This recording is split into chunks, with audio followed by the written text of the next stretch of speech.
कोल्हापूरमध्ये रस्त्यांच्या दुरवस्थे विरोधात काँग्रेसचं आंदोलन सुरू आहे। किणी टोल नाक्याजवळ काँग्रेसचं हे आंदोलन सुरू असल्याचं कळतंय। रस्ते दुरुस्त होईपर्यंत टोल बंद करण्याची काँग्रेसकडून मागणी करण्यात आलेली आहे। आणि याच विषयी आपण अधिक बोलूया। प्रतिनिधी शेखर पाटील सध्या कोल्हापुरातून आपल्या सोबत आहेत। शेखर, कोल्हापूरमध्ये काँग्रेसचे बडे नेते आपल्याला रस्त्यावरती उतरल्याचं चित्र दिसतंय। किणी टोल नाक्याजवळ सध्या काय परिस्थिती आहे, कशा पद्धतीने काँग्रेसकडून हे आंदोलन सुरू आहे?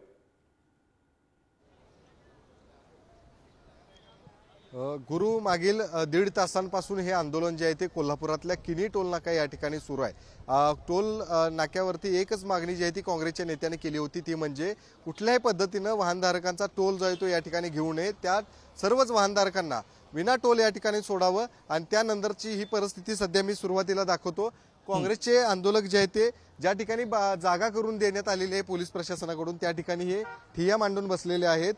या आंदोलनामध्ये काँग्रेसचे आमदार सतेज पाटील यांच्यासोबत आमदार ऋतुराज पाटील, आमदार राजीव आवळे असू देत, आमदार जयंत पाटील आसगावकर असू देत, शिवाय आमदार जयश्री जाधव, या 5 आमदार खरं तर या आंदोलनामध्ये सध्या या ठिकाणी ठिय्या मांडून असल्याचं पाहायला मिळतं। तर दुसरीकडे मोठ्या प्रमाणात वाहनांची ये जा जी आहे ती सुरू आहे। काँग्रेसची जी मागणी होती की कुठल्या पद्धतीनं रस्ते जोपर्यंत व्यवस्थित होत नाही तोपर्यंत या ठिकाणी कोणाकडूनही टोल जो आहे तो वसूल केला जाऊ नये।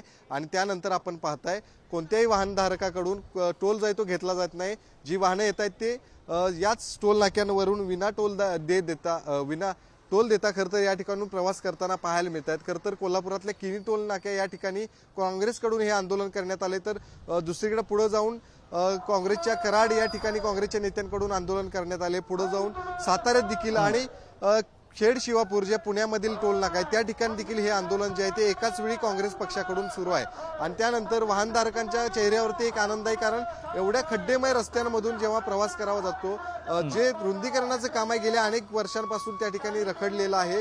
शिवाय सर्व्हिस रोड देखील आम्हाला ज्या पद्धतीचे बनवण्यात गरजेचं होतं ते देखील सर्व्हिस रोड दिलेले नाहीत, त्यामुळं आम्ही या रोडवरून टोल का देऊ अशा पद्धतीचा वाहनधारकांचा देखील सवाल होता। आपण पुढारी न्यूजच्या माध्यमातून जवळपास 12 मिनिटांचा या संदर्भातला एक विशेष रिपोर्ट देखील केला होता। यामधून बरोबर आहे शेखर, हे सगळे मांडली होती आणि त्यानंतर काँग्रेसने याची दखल घेतलेली आहे आणि त्यानंतर भूमिका घेऊन काँग्रेसचे नेते आमदार आपल्याला आता सध्या रस्त्यावरती उतरल्याचं चित्र बघायला मिळते। धन्यवाद या सगळ्या सविस्तर माहितीसाठी।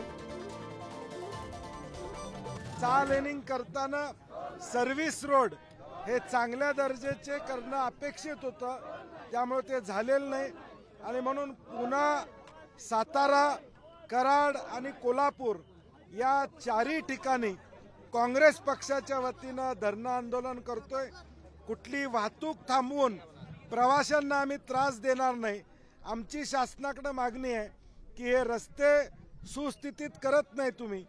नॅशनल हायवे 6 पदरीकरण व्हायला वेळ लागणार आहे, परंतु सर्व्हिस रोड 100% खड्डेमुक्त होत नाहीत तोपर्यंत टोल कुठलाही घेऊ नये अशी आमची मागणी या ठिकाणी असणार आहे।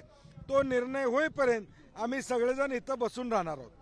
खराब रस्त्यांच्या विरोधात खरं तर पुणे बेंगलोर राष्ट्रीय महामार्गावरती 4 ठिकाणी काँग्रेसचं आज आंदोलन सुरू आहे। हे काँग्रेसचे कार्यकर्ते जे आहेत ते सर्वच वाहनांना आता टोल शिवाय या ठिकाणी जाऊ देत असल्याचं पाहायला मिळतंय। आपण जर बघितलं तर ही सगळी काँग्रेसची कार्यकर्ते जे आहेत ते या ठिकाणी दाखल झालेले आहेत।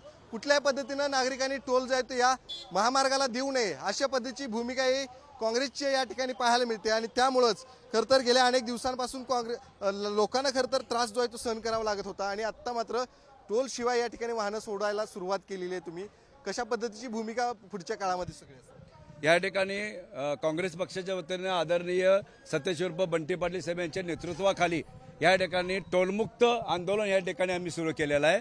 आपण जर पाहिला तर या ठिकाणी जे कोल्हापूर तो पुण्यापर्यंत की इतके खड्डे आहेत की इतिहासामध्ये त्याची नोंद होईल इतके अशा खड्डे आहेत। आणि या खड्ड्यांच्यामुळं अनेक गरोदर मातांना त्या ठिकाणी पुण्याला जायचं असतं तर ते जाता येत नव्हतं, ॲम्ब्युलन्स देखील आपली जात नव्हती। आणि म्हणून हे आंदोलन या ठिकाणी टोलमुक्त झालं पाहिजे। टोल पुन्हा चालू होणार नाही। जरी आता आंदोलन सुरू असेल तरी सुद्धा टोल हा चालू होणार नाही। कारण का, आमदार सतेज उर्फ बंटी पाटील साहेब यांच्या नेतृत्वाखाली कोल्हापूर ते पुण्यापर्यंत सर्व टोल नाक्यावर आता एकाच वेळी एकाच दिवशी हे आंदोलन सुरू आहे। कॅमेरामन ओंकार वळवडेसह शेखर पाटील, पुढारी न्यूज, कोल्हापूर।